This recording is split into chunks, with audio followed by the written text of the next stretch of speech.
తెలుగువారి పెళ్ళి ఇలవైకుంఠమే మళ్ళీ సంప్రదాయమే సౌందర్యంగా సాగుతున్న పెళ్ళి ఇది తెలుగువారి పెళ్ళి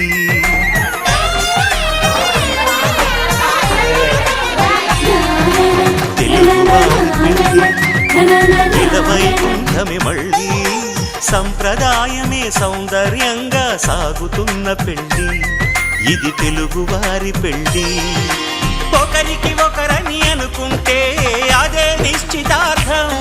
ఆ నిర్ణయానికి తలవంచడమే పెళ్ళి అంతరార్థం శతమానం భవతి అంటుంది శ్రావణ మాసం శ్రావణ మాసం శ్రావణ మాసం తెలుగువారి పెళ్ళి ఇలవైకుంఠమే మళ్ళీ సంప్రదాయమే సౌందర్యంగా